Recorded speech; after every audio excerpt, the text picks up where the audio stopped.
Every year I know we gonna go hard. We been that team ever since Bart started. All my cheese heads go pack go. Ain't showing no mercy, cutting no slack, no. I ain't a bad sport and I'll even wish you good luck. Only thing I will.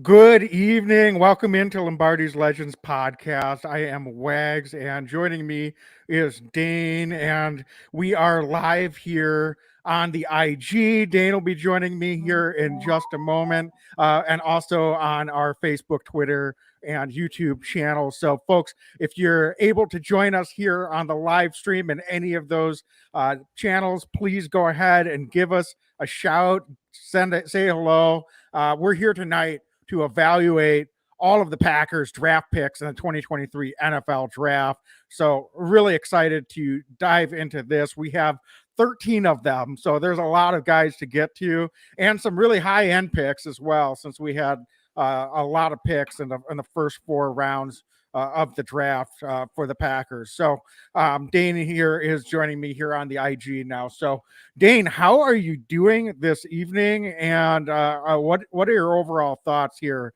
on this Packers draft? What up, man? I'm doing great. Happy Thursday night, everybody. I'm feeling good, man. It's been nice. You know, we're doing this pod a little bit later than we normally do after a draft, and that's for good reason. We didn't want to have knee-jerk reactions. There's enough of those across the media. We're Packer fans and want to actually know what we're talking about. We want to be able to break down who the guys are. That's what we're doing here tonight. I couldn't be happier, to be completely honest with you, with how things shook out in this draft. I thought that this was a really good draft for the Packers. I know that a lot of Packer fans out there were frustrated to not go with the big wide receiver in the first round, but I'll tell you what, the Packers, I thought, did what they thought that they needed to do to make the team better long term. They drafted a position of strength and got even stronger, I thought. And they added a guy who I think could maybe make impact in the immediate, but also make an impact in the future, and that's Lukas Van Ness. So really excited about that, and I think that maybe that's where we start tonight, Wags, is let's just start right at the top. The Packers had pick 1, 13th pick in the first round. There was a lot of speculation. Could they trade up? Could they trade back? Are they going to stick? We were live speculating, the pick's in. It looks like we're going to take at 13, and they did. They went and got Lukas Van Ness, edge rusher out of Iowa, big kid, big man, incredible athlete. So Wags, what are your takes on Lukas? What was your first impressions? How do you feel about what the Packers did last Thursday night? I felt great about it, Dane. This was a position of need, and we got a premium player, and it's a premium position on top of that. So when you combine all of those factors, I think there's a lot to be excited about. I know every year Packer fans get their hopes up that we're going to get one of the top wide receivers in the draft, and it just doesn't seem like that's something that's happened here, at least in the last 16 years. So we just have to kind of get used to the fact that the Packers are taking the guy that they want, and it's been defense first for them for a long time now. So Dane, it looks like I don't know about you, but I'm having some technical difficulties on our StreamYard feed, but I think we're gonna keep right on moving here on the IG, and we'll have to just see if that reconnects there in a minute. But yeah, Dane, I'm super stoked by the Van Ness pick, because I'll be honest with you, it was something that when the Packers got done with the season, and it's not just that Rashawn Gary's coming off an ACL injury. We talked about it last year going into the season. We felt like that edge group was a little bit thin. They moved on from Zadarius Smith before last season, and I think for good reason. That was expected to happen. We saw some great play from last year's rookie, JJ Enagbare, as the season progressed. So I think if he can continue to develop, bringing in a guy like Lukas Van Ness, he just got power, explosion. He's got long arms. Just when he gets a guy in his grasp, they're not getting away from him. He's just a great football player. And he has all of the attributes you're looking for a guy that you're going to take that high in the first round at that position. So something to be very, very excited about. I know initially, as you said, a lot of fans might have been a little bit disappointed, but I think the more you watch this guy, the more you read about this guy, the more Packer fans are going to be very, very excited about Lukas Van Ness for years to come, because this is a guy that I think could be a star in this league and be part of the Packers team and organization if he comes in and does all the right things for the next 8 to 10 years. This is the type of player that I think we're getting. Nothing's guaranteed, of course, but Dane, I couldn't be more excited about how the Packers converted their number 13 pick. And by all accounts, moving up and swapping picks with the Jets might have been a big deal, because sounds like the Pats at 14 really had their eyes on Van Ness. So the Pats luckily didn't trade up to get ahead of the Packers. They immediately traded down after the Packers took Van Ness and reportedly really, really wanted him. So you say what you will about Belichick's first round pick draft record. The Patriots are a strong organization. So if you're getting guys that they're targeting at the top of their board, you've got to feel pretty good about that as well. Yeah, I would agree, Wags, and I'll tell you what, I've seen a lot of comps on who Lukas Van Ness plays like. I've seen some big names. I've seen it kind of across the board. I'll tell you what, I've watched a fair amount of him lately, and he reminds me of Rashawn Gary in a lot of ways. And he just seems like a kind of guy that is a disruptor. He can play inside. He can play outside. He's somebody that I think is just an exceedingly talented athlete. He's somebody, those long arms, he's disruptive. He takes on guys at the point of attack and just blows up offensive schemes. So, can't say enough. We haven't seen him play in the NFL. We haven't seen him in pads yet as a Green Bay Packer. But I really like the reps and the snaps that this young man has been able to show at Iowa. We like Iowa football players historically. There's a couple colleges the Packers like.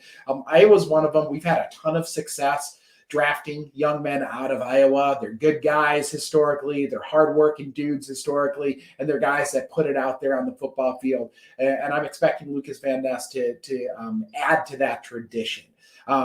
Wags, there's a lot of other picks, though, tonight, right? The Packers took a ton of other picks over 3 days. So, I mean, we're going to be talking Lukas Van Ness, I'm sure, for the next, months, right? And watching every move with him. But there's other dudes out there. So should we keep going? Should we keep moving down second round and beyond?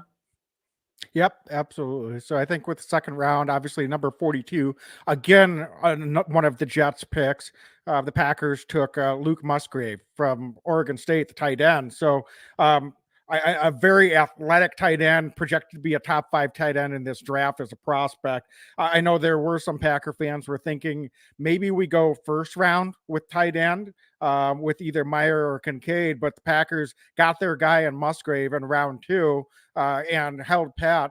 I think this is, one of those players that is really exciting in terms of how he can stretch the field from the tight end position, especially down the middle, but he uses the sideline as well, can really run routes effectively, and could be truly a mismatch from day one for the Packers from the tight end position. Not necessarily someone that I expect to in his first year be getting as many opportunities as a run blocker, but as a pass catcher, that's what they got this guy for. He's got the height, he's got the frame to definitely add, I think, to his frame a bit as well, and continue to fill out as he gets into an NFL weight and strength and training regimen. So I'm really excited about this guy. Dane, what were your thoughts on Luke Musgrave? I know there were a couple of concerns with his injury history, but just purely from a athletic and a potential standpoint, it's no surprise why he was so high on the draft board. Yeah. I think the injury history was something that a lot of folks kept an eye on with Luke Musgrave, and that certainly is something that we'll be tracking. But at the end of the day, man, he's just a really good football player, right? He's one of those guys. He's so athletic, and I've seen the stop me if you heard this before, but the Packers like freak athletes. Goody seems to love going after guys that just do a lot of stuff. And what I like about him and what was asked of him at Oregon State is he played a lot of inline. He was a guy that was asked to block. He's a guy that was used to playing at the line of scrimmage a fair amount. And we look at the Packers tight end room before drafting Luke Musgrave, and really the only traditional guy that has ever had NFL reps at that role is Tyler Davis. And you and I both love Tyler, but the reality is that they needed to get better, across the board in the tight end room and add some depth. And I think that Musgrave is an instant addition for the Packers to be able to do that. His season ended with injury in 2022, but his physical comparison, I mean, his size, he's just a huge guy. He's similar size. I'm not saying he's this guy. Let me be clear, but he's very similar size-wise to the Travis Kelce's of the world. He moves a certain way with his athleticism. So I thought this was a really slam dunk selection by the Packers. I know there were other tight ends out there that were drafted before him that people thought maybe, Kincaid or Mayer from Notre Dame. There were a couple other tight ends that were drafted prior. But I'll tell you what, I think with what the Packers like to do and how important the tight end position is, Musgrave is a sneaky selection, dare I say, even though he was in the top 100 picks, because he's fast, he's elusive, he catches the ball really well, he's a natural athlete. And at tight end, when you're looking for a guy to make the transition to the next level, tight end's probably the hardest position outside of quarterback to transition from college to the NFL. But Musgrave has the talent, the blocking ability, the natural ability to get there in a hurry. I have faith in this Packers coaching staff that they're going to make sure that he's on an expedited role to be starting tight end in this league. Yeah, for sure. Dane, next pick, another second round pick for the Packers. And I'll tell you what, I love the Luke Van Ness pick, but I am just over the moon for Jayden Reed, wide receiver from Michigan State. This guy is, I think, has the ability to really be a star, and not only for the Packers, but in this league.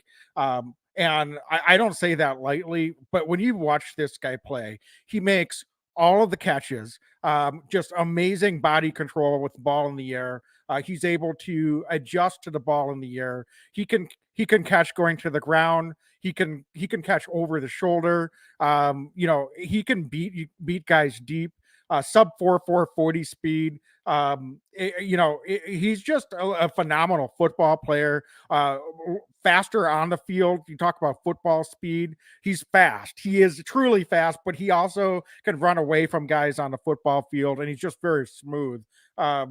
Great hands as well. And on top of that, he's got return ability. So, Dane, I think this is a really exciting pick, and I thought this was a great draft for the Packers overall. But this is definitely my favorite pick of the entire Packers draft, and Jayden Reed. But what were some of your thoughts when you look at Jayden and what he could potentially mean for the Packers offense?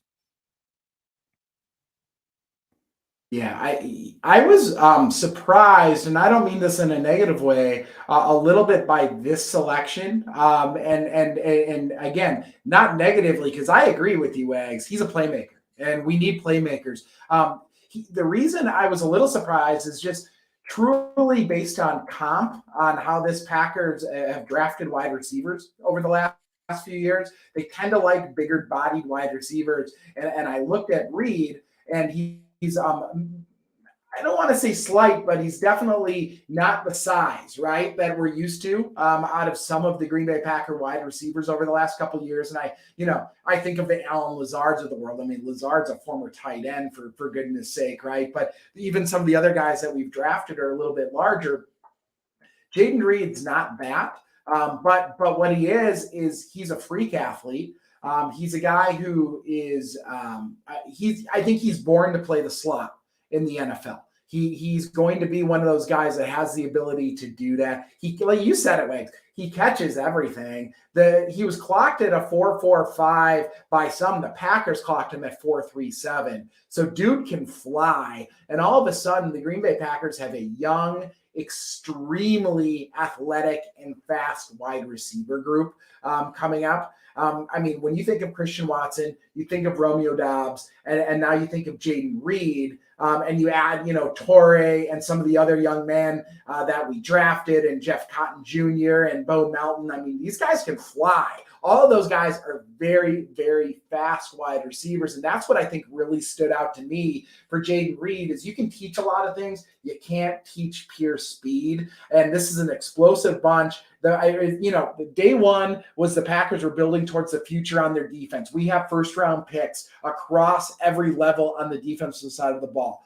Day two, Wags, and folks out there, was the Packers writing their love letter to Jordan Love and saying, here you go, dude, we're going to get you a ton of weapons. We're going to get you explosive players. They're going to help you out day in and day out. And not only that, but a bunch of dudes that he's going to be able to grow with, not only in 2023, but beyond. This is a Packers team that I think is looking to be competitive in 2023, but looking to light the league on fire in 2024 after giving these guys some reps in the league. So I really agree with you. This Jayden Reed selection was awesome because he slides in on the slot. You've got Christian Watson, Romeo Doubs outside. Some of these other young guys are going to come up. And all of a sudden, this is a Packers team that could be cooking with some young talent. Yeah, for sure. And I mean, the thing about his size is, yes, he's a little smaller, no doubt about it, but he's so elusive. And he's one of those guys that even going over the middle, it doesn't look like he's taking any shots on film. And, so he's a smart enough football player, and he makes guys miss, especially when he can get squared up with the football. So I'm not as concerned about that with some other guys that maybe are a little bit smaller and don't have quite that breakability and that level of elusiveness. But certainly I think he has an opportunity with this young wide receiver group to come in and potentially make an immediate impact. So Dane, I'll let you intro the next guy since I've been taking the lead. The next pick is in the third round, and the Packers just humming right along. It was actually the first of the Packers' own technically draft picks because they did trade down in the second round, and the first second round pick was from the Jets. So this was the first pick of the Packers that they technically owned on their own in the third round. So I'll let you kind of take the lead on your thoughts on Tucker Kraft. Wags, Tucker Kraft. You mentioned Jayden Reed's your favorite selection. No fault in you there. Awesome selection. But I got to tell you, Tucker Kraft is my dude from this draft. I adore this selection. I love everything about what we're seeing out of Tucker Kraft. I'm going to tell you, folks, a little bit about Tucker Kraft, okay? This is a guy that went to South Dakota State University, right? So not a big school guy at all. But here's the deal. He got all this NIL, this college NIL funding, all this opportunity from Alabama, huge schools. They were throwing money at this guy. He wanted to stay at South Dakota State with his boys, with his brothers. He wanted to stay at the school that believed in him early on. So instantly you like the character of this guy, right? He's a guy that wants to go out and ball well. Now let's talk about what the dude does on the field. He blocks well. He also catches the ball extremely well. I mean, he was a two-time All-American. And he's a guy who's just extremely nasty blocker. He lays the wood. He throws down. He gets low. His pad level's phenomenal. Wags is a guy that loves to finish blocks. Sometimes you watch guys out there and you go, oh, this guy likes to play football. This guy likes to play football. He's a football player. He plays in cold weather. He's a Wisconsin guy. He's the kind of guy that's going to roll into Lambeau Field in a cowboy hat. We like to have guys like this in Green Bay. We like to have these guys, on the Packers. And I'll tell you what, I think that he's going just like Musgrave, who has ability to play inline or in other places around the field. I also think that Kraft has that ability. He's somebody that can play certainly in line, but Wags, I think he can play in the slot. He can play even spread out in certain situations. I could see him being a bit of an H-back in the backfield as needed. He's a big dude. He's 250 pounds, 6'5", but he's athletic enough that I think he's going to do whatever the Packers ask of him, whether it's the Y tight position or otherwise. So anyway, love what we're going to see out of Tucker Kraft. And just looking ahead, now we have two really young tight ends that I think can go out in the huddle and really, the Packers aren't tipping their hand snap to snap when they're out in the huddle. You're not going to necessarily know how they're going to line up because I think that they've got both of these two young guys that are going to learn off of each other, compete with each other, and they're going to go out there and they're going to be unpredictable for this Packers offense. It's an awesome, awesome selection, a quality draft selection, I thought, in the third round for the Packers. Yeah, the Packers ended up with kind of two of the consensus top 5 tight ends in this draft. So that's hard to argue with on the surface. I got to tell you, Dane, this has nothing to do with Luke Musgrave or Tucker Kraft, but I'm not a huge fan of the double up strategy in general in drafts with taking guys from the same position group in the first 3 rounds with a couple of draft picks. The Packers have done it at times over the years, especially at cornerback. It seems like they've done that. And, I get both sides of it because it increases the likelihood, since the draft is such a crapshoot anyway, it does increase the likelihood that hopefully one of the guys that you selected is going to, work out and be someone that can be part of your long-term solution. But I don't know. It's interesting to me. I know there's no real evidence to this, but it also seems like one or two of the guys don't work out when you use that strategy. And maybe I'm just looking at it through Packers history and that lens as far as when that's happened. But I hope both these guys work out. I think the other challenge here is we clearly needed to improve the tight end room.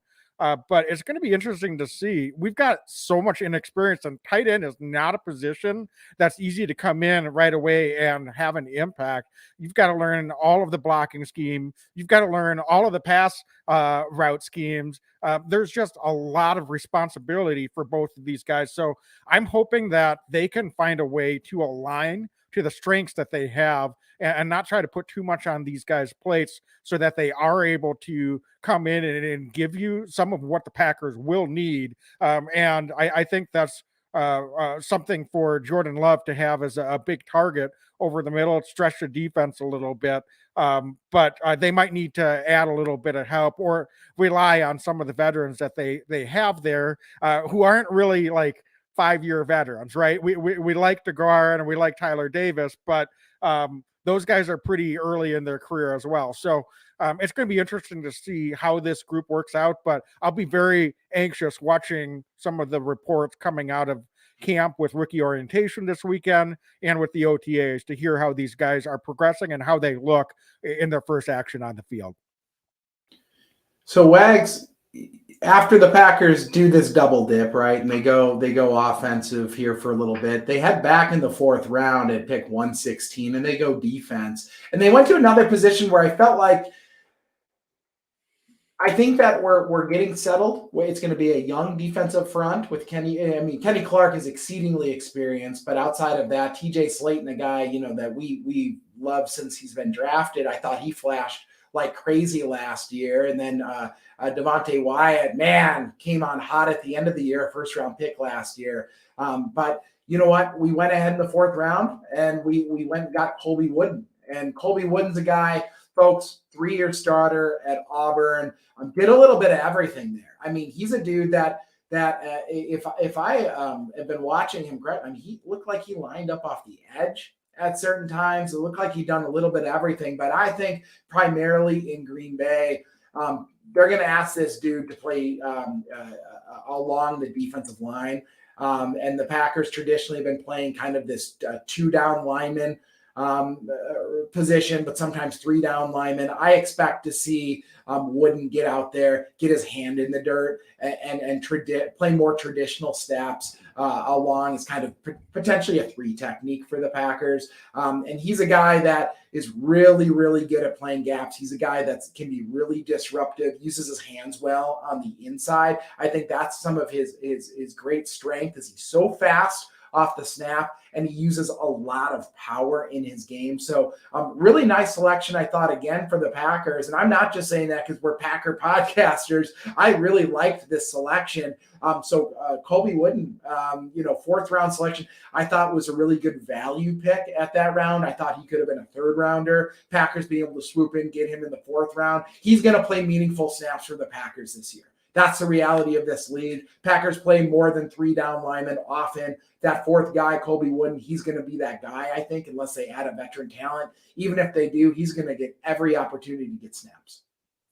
Yeah, and as strong as Devontae Wyatt came on at the end of the year, he didn't get all that many snaps over the course of the season, especially for a 1st-round pick. So we're hoping that can be a springboard for him. But to your point, this was a position of need. A young group, even with Kenny Clark, as much as a veteran as he is, he's a young player still. So this is a very young, and potentially very talented young defensive front. Colby Wooden got 30 tackles for a loss and 15 sacks and from the interior in the last 3 seasons at Auburn. So very disruptive. I think he did fall a little bit, reportedly, just a little bit undersized in terms of his weight.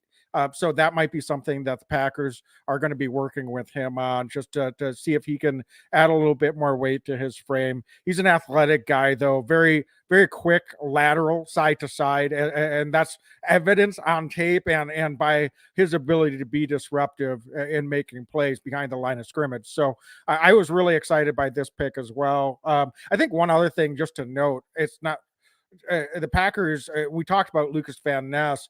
I expect him to play on the inside a little bit too at times because he may not get as many reps on the edge, but I think he lined up inside at Iowa quite a bit, especially in pass down situations. So we might get some interchangeability. As you said, Colby Wooden was a guy that lined up outside at times. So I think that really poses well for the Packers, enables them to potentially move guys around a little bit, maybe move Kenny Clark around a little bit more, as we started to see towards the end of last season. So not only getting some young talent with some speed and some ability to get that pressure up the middle, both in the rushing and pass game from both of those guys, but I think that gives some interchangeability, some stunts. We're going to be able to have a little bit more maneuverability with the guys from both those position groups, especially once Rashawn Gary comes back healthy. So really nice selection for sure, Dane. And I thought that the Packers did well to add to the defensive line at this point in the drafts. Wags, and upside is if Colby Wooden needs to add weight, we got plenty of cheese curds, we got beer here in Wisconsin. We can help the young man out as needed. So looking down the list a little bit further here, 5th round, the Packers, I think, was probably for the first time surprised a fair number of fans. And I say surprised because in the 1st round, a lot of fans wanted a wide receiver. We were cool. We certainly loved the Lukas Van Ness pick, but I'm not sure how surprised fans were there. I think a fair number were more surprised with the Clifford draft selection, quarterback from Penn State in the 5th round, selection 149. Now, here's why I wasn't as surprised maybe as some other people were. Every team gets 30 visits before the draft. And the Packers had Clifford fly out to Green Bay and meet with the organization. Under Goody, the last couple of years, it seems like when those flyouts happen, sometimes those guys end up landing, right? They can sell themselves to the team in a lot of ways. And I think that that's what Sean did. He's one of those quarterbacks, played a ton of ball. And I think that he's got he's gritty. He's a gritty quarterback. That he's a 4-year captain for Penn State. And he's somebody that I think is really has a high football IQ. He's a high intelligence quarterback. And he's somebody that I think the Packers probably view as somebody that can help in the film study, help with Jordan Love, maybe mold and help, feed off of Jordan a little bit. Here's a fun fact that I read. It sounds like Sean Clifford is actually 100 days older than Jordan Love. So even though he's, younger to the league, he is older than Jordan. So, he's played a lot of football, understands the game well. I have a feeling that the Packers coaching staff just took to him more from the mental and the leadership approach than maybe some of his football acumen. That's not to say you can't throw the football, but I'll be curious to see if the Packers had a veteran at the quarterback role still, and maybe Sean is more of a third quarterback, even potentially a practice squad guy. I feel like once you get into the 5th round, there's no guarantees anymore of roster spots. And a lot of guys are going to be battling anyways. But I think the Packers liked enough of what they saw in him. There was a big run on quarterbacks before that the Packers decided, you know what? Let's go get Sean Clifford. Let's bring him in. We love the interview. We've seen enough tape that we think that he can do a lot of things well. We think he'd be good in our quarterback room. Let's go get him. I think that's the mindset the Packers had with Sean. And you know what? I can't fault the Packers for that. If this is a quarterback that they thought can make Jordan better, then I say, by all means, take the guy and, welcome to Green Bay. But I wouldn't be surprised still if the Packers don't add a veteran presence as well. So they have a quarterback room of Jordan, Sean, and, veteran quarterback X. Yeah, I would agree with that. And this has nothing to do with Sean Clifford, the player. I didn't love this pick for the Packers, just with their current situation and with Jordan Love coming into his first year as a starter. I just didn't know that this made the most sense. I'm not going to bang on the Packers front office too heavily. Like you said, we're in the 5th round at this point with this selection. It just felt a little bit like they fell in love with this guy and they didn't have anyone else on the board that really popped out to them. So should have they traded down and accumulated more assets? Maybe. But the Packers had so many picks anyway that I don't know how much sense that made for them at this point. So they just took the guy that they wanted. So I can't really fault them for that. Hopefully he's someone that can come in and be competitive in the quarterback room and develop under the tutelage of this Packers offensive coaching staff. So Dane, then moving ahead then into the 6th round, Packers took another receiver. Still in round 5. Their second 5th round pick from Virginia, Dontayvion Wicks. Big play player, had kind of a little bit of a down senior season, which was may have contributed to him dropping down into the day 3 area, but just had a phenomenal junior year, over 1,200 yards receiving. Big guy, 6'1", over 205 pounds. So got really nice speed, nice hands. So I think, once we get into this area of the draft, like you said, nothing's guaranteed as far as a roster spot.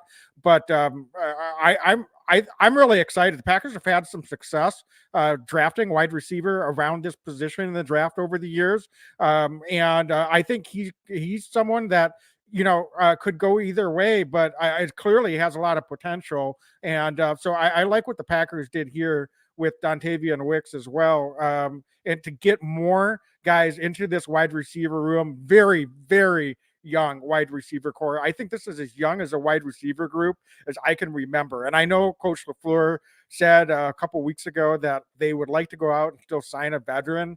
We'll see if that's something the Packers decide to spend money on doing. I don't know who's really out there that they would be in love with at this point, but there's going to be a lot of competition. So I'm excited by having Dontayvion as part of the mix here, because he's someone that could come in as a later round pick and really, I think, surprise a lot of people if he does all the right things, puts in the work, and is able to connect on the field with his route running and with his size. He's someone that I think could be right in the mix as things move forward as well. Great insight, Wags. Great insight. And I'll just add, he's a bigger body wide receiver. You're right. I mean, Wicks was in the mix for a second, third round. I saw after last year, then this down year. But you said I think the sky's the limit with this young guy, and with the Packers really not having a lot of guaranteed spots after the top three wideouts. There's going to be a ton of competition on the back end. What better role? What better place for Dontayvion to come than Green Bay and go compete? And I think that he could be really good. Wags. So we keep moving on. We go now to the 6th round officially, and defensive line, and the Packers go to young man Karl Brooks. Big Karl. He's a guy that another guy. So are we catching a theme yet, folks? Defensive lineman, but also maybe played a little bit of edge, could kind of do a little bit of everything. Another guy that I think the Packers are really going to want to see focus more on the interior. And he played at Bowling Green, so not necessarily the largest school out there, but sometimes dudes that just ball, right? He played for 5 seasons at Bowling Green. Another one of those guys that just loves the game. I think he can line up across the board on the defensive line. And, for a guy his size, and he'll probably add another 15, 20 pounds in the NFL based on kind of what I think the Packers are projecting him and where they expect him to be. He has played with extreme, dare I say, he's kind of floaty. He's very light on his feet from all the tape that I've watched on him. I'm not going to lie, folks. I have not watched a ton of Bowling Green football live, but when you draft a guy like Karl Brooks, you got to go on YouTube. You got to check out every snap you can. And I really like how nasty he plays with. He's a guy who can dominate Wags. He's a guy that has dominated guys across from him. Think about Kenny Clark over that Minnesota Vikings center, Bradbury, that kind of domination. That's what we've seen from Karl Brooks, especially over the last, I would say, 2.5 seasons. Karl Brooks is really, really good.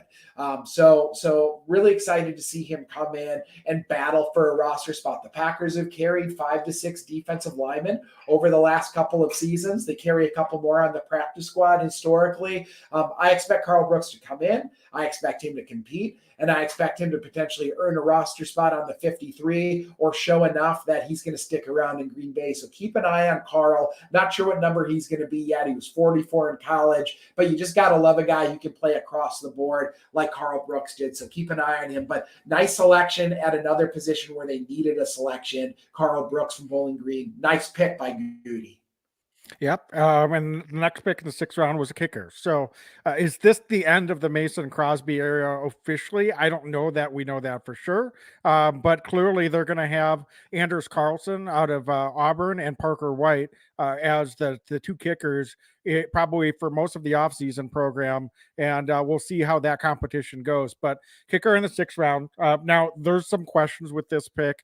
Anders Carlson, of course, is a younger brother of Raiders all-pro kicker Daniel Carlson, and very well acquainted with special teams coordinator Rich Bisaccia. So this was a pick that had Rich Bisaccia's fingerprints all over it. So it's a little bit of a wait and see, though, for me. You're taking a guy in the 6th round that missed time as a kicker due to injury in each of the last 2 seasons. Was a little bit inconsistent. He was pretty solid from 35 yards in, but wasn't the most accurate kicker. Got a good leg. The Packers really believe that his best is ahead of him, but I don't know. This was kind of one of those that we'll see. I was surprised that this was a guy that they felt they needed to draft in the 6th round. I was surprised that this was the kicker they felt like they needed to draft. But apparently relationships matter, Dane, even in the NFL draft, because clearly that was what drove this selection. So I think Rich Bisaccia, look, I had some questions on his influence on some of the personnel decisions the Packers had last offseason, but most of those seem to work out pretty well. So it's going to be hard for me to question Coach Bisaccia at this point until proven otherwise. But this one had me scratching my head a little bit because I wasn't sure that this was a move that really made sense on paper. But especially, a guy coming from Auburn and having inconsistency from long range, and now he's going to have to come up to Lambeau and kick in potentially cold weather. That's a big adjustment. So we'll see. But I'm going to, I guess, just put this one on the Wags isn't terribly excited, but we'll be happy to be proven wrong list. Yeah, I mean, we hope that dude's drilling kicks, but I'll tell you what, I think Parker White, who's on the roster leading into this, and we're going to be talking way more talk outside of the draft, but keep an eye on him. He's a guy, I think, in the first couple of weeks here of practice and camp that they've had so far, has been hitting a lot of kicks. So I agree, Wags. It's kind of a head scratcher. And no disrespect to the young man, right? There's nothing wrong with that. I mean, and I expect the Packers to go into camp and compete like crazy, right? The Packers want to have competition across the board. They brought in competition for Jack Coco at long snapper too. Like and they've been working out punters, I've heard as well. So clearly there's going to be competition across the board at the special teams role. That's what the Packers are looking to do. And I think that sometimes that pressure and that competition can breed success, right? So we're going to may the best man win. But I will say, keep an eye on Parker White as well. I think that, very good football player already. But let's watch them. He and Anders are going to compete, and the best man's going to win. And we're going to cheer like hell for whichever guy makes it across, obviously. Yep. Wags, we went to the 7th round then. All of a sudden, we're flying, folks. Cornerback Carrington Valentine from Kentucky comes in. Love this pick. Yep. Do you want to take this? I want to hear your take on Carrington, Wags, if you don't mind giving it to me. Sure. I mean, for a 7th round corner, I just love his play style. He's aggressive. He gets around the ball. He's breaking up passes. He's got length. So I think he's someone that I think just pairs really well. We've got a deep cornerback room, so we don't need him to come in and play right away, but I think he'll add some nice competition. I think he can be a guy that you can utilize on special teams potentially to add to what we've already got there coming off last season's improvements in the coverage units. And so he's someone that just keep your eye on. I mean, he's a little bit undersized, but the Packers might need some help in that slot corner position. And I'm not going to put too much pressure on him as a rookie coming in, drafted in the 7th round to contribute, because I don't think that's probably very realistic. But maybe someone that can make a name for himself in camp, stick on this roster, and potentially down the road projects into having that type of skill set and to be an inline corner. And so I thought it was a worthy selection based on the depth that we have on guys outside Eric Stokes' status, notwithstanding that this for a guy in the 7th round, I think he was probably, a little bit of a hidden gem. And so I'm excited by this selection too. As excited as you can really get about 7th round guys. So, certainly we'll wait and see, but I think Carrington is someone to definitely keep an eye on as well as we move forward. Oh, that's great. No, it's great insight. I mean, and he instantly gets thrown into the mix with, Shamar, G. Charles, and with Corey Valentine and some of those guys that have been on the roster the last couple of years. And again, potentially David Henderson in our chat asked, is this more of a special teams pickup? I mean, potentially, but also a guy who I think is kind of filthy, can, break down. We watched him, jump routes. He's just that guy, right? So it can be fun to watch him play some good ball at Kentucky. And if anytime you're a corner or a receiver, whatever, that type of position drafted in the 7th round, you've got to play special teams if you're going to make the 53-man roster. So was it purely a special teams pick? No, I don't think so. I think this is a guy that they're going to try to, develop potentially to play corner. So my projection isn't a first-year projection, but I don't want to hold anything back from the guy as well. So I'm excited by the selection, and I think he's a name to watch out for in camp. Wags, next up, the Packers took a running back. They took a little bit later here this year. Wasn't sure if the Packers would go that route or not. Obviously, Aaron Jones returning this year, A.J. Dillon, our dude Patrick Taylor, Tyler Goodson, right? But now we've got Nichols the third from Central Michigan comes in as well. I'm already calling him Sweet Lou on social media. I hope he doesn't mind, but he's Sweet Lou to us. And excited about this selection, and I'll tell you why. He's a big back. He's a bruising back. He's a guy that was the guy up there at Central Michigan, major ball carrier. I think that the question marks that scouts have with Sweet Lou is, his availability in passing work. How much did he do that in college? What's his pass protection going to be like? Because we know it. Packer fans know it. College ball and the NFL, very different, oftentimes in the sense that sometimes the best thing that you can do is do blitz pickup and pass protection well. Patrick Taylor, the last couple of years for the Packers, has been absolutely phenomenal in pass protection. But I'm going to put it out there right now. I think that the Packers carry 4 running backs. That's my initial roster projection going into this year. I'm going to tell you that because I think that the 2 locks, of course, are Aaron Jones and A.J. Dillon. And I can't believe I'm already doing roster projections, but I'm going to because I think that Patrick Taylor is a really strong overall running back, does everything well in this offense. But I think Lou Nichols, look out for Sweet Lou. He's just one of those backs that finds a way, moves a pile, good between the tackles. So really nice selection later on in the draft for the Packers to go get Lou. And I think the reason the Packers went and got him at this point is they were they concerned that he'd get drafted? Of course, there's always going to be that risk. But I think they're also worried that he could hit free agency as an undrafted free agent.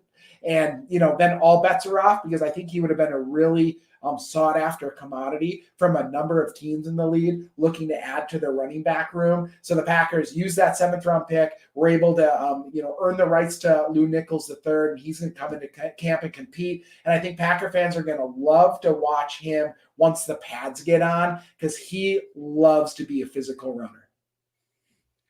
Yep, for sure. So then moving into the second pick of the DB room, and this was a safety, Anthony Johnson Jr. from Iowa State. And Dane, just a pure football player. He's a 5-year starter at Iowa State, started 4 years at corner, moved to safety his senior season. He's played all over the defense. He's played outside, he's played inside, he's played deep, he's played in the box. The dude is just a football player. I can't reiterate that enough. It's a little bit undersized. His 40-yard speed is probably a little on the slower end. So that's why you're looking at a guy in the 7th round. But he's got great short yardage burst in that 10 to 15 yard range. And the guy likes to hit. He's going to go out there and make plays. In a scouting report, one of the things that popped out to me is said the football seems to find him more than he finds football. And sometimes there's just something about guys like that. Certainly, again, we're talking about someone in the 7th round, but I think at this point, you just look for high character guys that love to play football. And I think that's exactly what the Packers got with Anthony Johnson Jr. in the 7th round. I certainly, this is a safety group that maybe has some question marks in some ways, but I think the Packers just added another quality player to that room, and it's going to be a huge competition, and we'll see who steps up from the group that they have.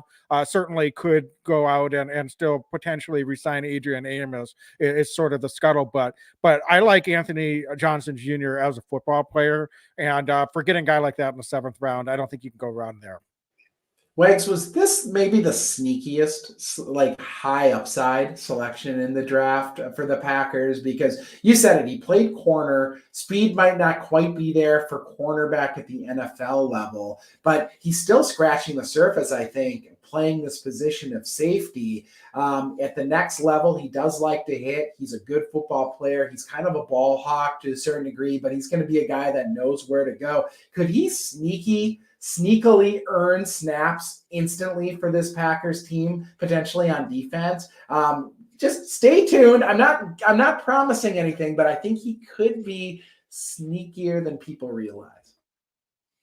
Yeah.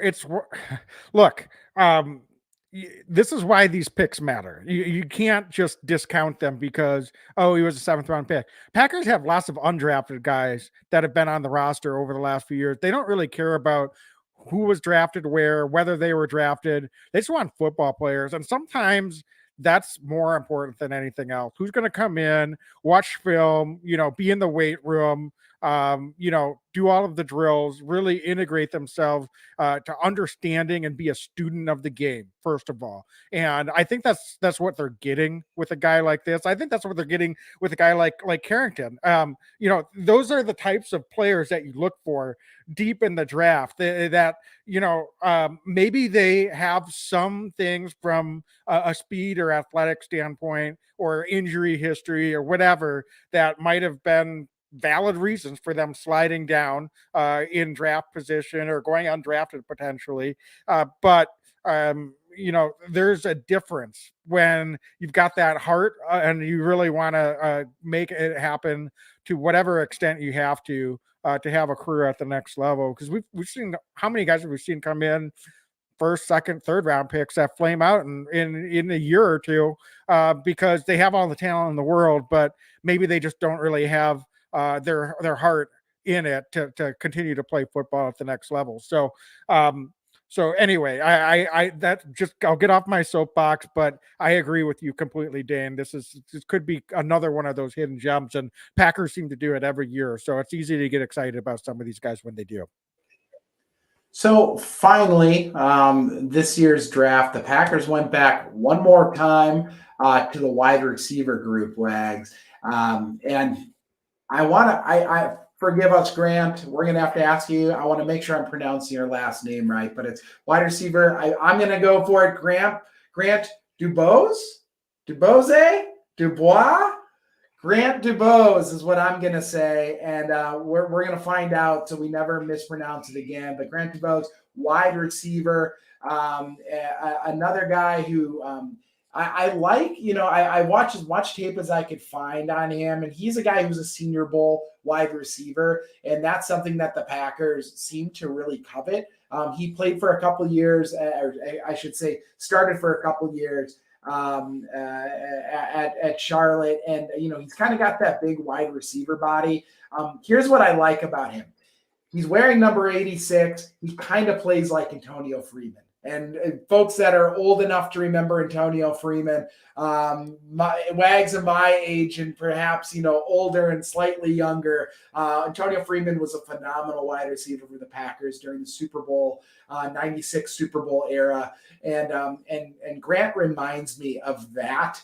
He plays with the same kind of route running ability at the college level, and he catches the ball extremely smoothly. So I'm looking forward to see what Grant can do at the next level. Again, this is a really, really competitive wide receiver room going in right now after the 3 or 4 receivers here. Packers may still add a veteran wideout, but, all bets are off at this point, right, Wags? We're going to see guys compete. Let's see what Grant can do, but I'm excited to see what he can do after a really productive year or a couple seasons in college. I'll tell you what, if we're playing Madden 2032 and you're destroying me with Grant after, he's winding down his career and doesn't have quite the speed anymore like you used to do with Antonio Freeman back in the day, I think that'll be a pretty good career for Grant. So if he can be anything close to what Antonio Freeman did for the Packers, a Packer Hall of Famer. So that would be a pretty big jump. But another guy that the Packers were able to snag here in the 7th round. And so very, very young wide receiver group. So I think there's going to be lots of opportunities. Even, a guy like Toure that we both really like. I don't think anything's guaranteed to him if any of these other guys come in and outproduce him. Do I expect him to be on the roster this year? Absolutely. But this is going to be an open competition, I think, once you get past Christian Watson and Romeo Doubs, as far as really being able to make the leap into not only making the roster, but who's going to have opportunities to contribute right away as the Packers move forward into camp as well. So, Dane, I want to set you up with a question. Sure. Overall, what are your thoughts on this draft? You have, I think you mentioned who I think we both named a favorite player, but I know it's really early to be able to get grades, so I'm not going to ask you for an overall grade, but just overall thoughts on what the Packers did with this draft and coming out of it. What what do you think the Packers stand when you look at the roster construction? They address some needs, but do you feel like they're in a really good position, or are there still some question marks in certain areas on this roster that you feel the Packers have coming out of this draft as well? Yeah, it's a good question. And in our live chat on our stream on Facebook, I can see quite a few people talking about Adrian Amos, and is Adrian Amos potentially still coming back? So, I'm going to answer maybe the easiest way for me to do this is just to say, position by position, very, very quickly. Mention potential for another veteran quarterback, but that would have happened regardless of who they draft, right? A quarterback are they going to bring a veteran quarterback in? Running back set. Wide receiver, could they bring in a veteran? Still, maybe. It's such a young room that maybe they bring in somebody. I'm not even sure who's out there currently, but a Randall Cobb type, right? A guy who's just a pro that can play some wide receiver. Tight end, all of a sudden, it's a much deeper room than it was. I think that they have 2 guys that have already been on the roster, 2 more guys that they just brought in, a couple other young guys that are to compete. But could the Packers still bring in, perhaps a Mercedes Lewis back in for one more year if Mercedes wanted to come back? Absolutely. Offensive line, for the first time in years, the Packers did not go with offensive line, and that's because they've drafted so well the last few years, and they've gone 2-3 guys each draft the last couple of years. So no offensive linemen. Wags, they go defensive line a couple times in this draft, which I thought was really, really well done on the timing of it, and also the guys, the particular players that they were able to bring in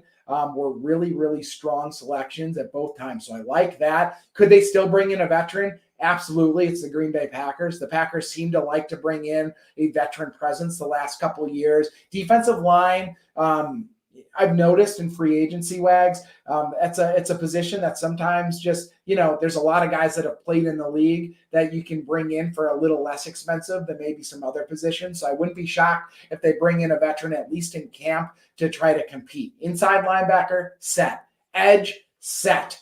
So then corner, I think, is set. We're not going to be touching anything there for this season. Safety is the big question mark, right? And I just mentioned it in our chat. I'm seeing a lot of folks saying that they're concerned about the starters at safety. What's the depth look like? Right now, as it stands, I think it's Darnell Savage and it's Rudy Ford. Those are going to be the starting safety for the Packers. I will say the Packers have a ton of safeties on their roster right now.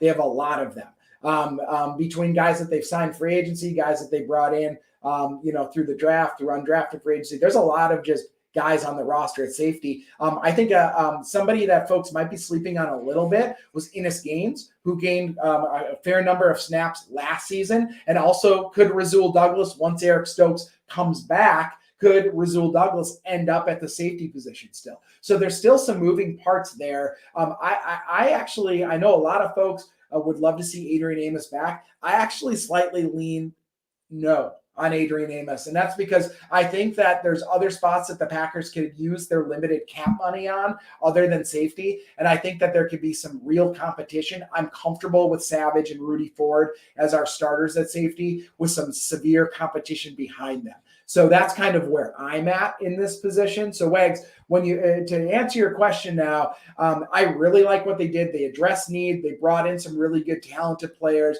Are there still a couple spots, to kind of paint the corners on? Yes, but I think that we see a direction of where this team is going. And I thought that the Packers came into this draft with a plan. There are some years where I don't feel that was the case. That is certainly not the case this year. The Packers had a plan. I think they stuck to their board. They got some really talented players. Now the chips fall where they fall. We rely on the coaching staff and for this team to coalesce and come together. But overall, I really like the draft this year.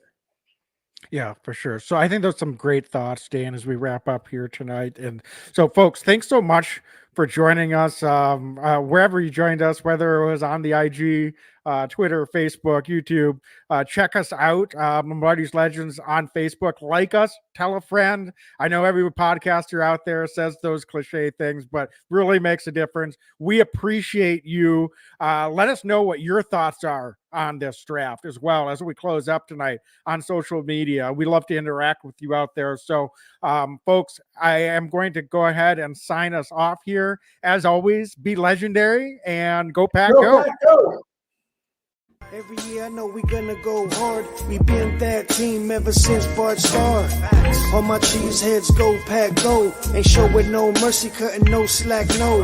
I ain't a bad sport and I'll even wish you good luck. Only thing I will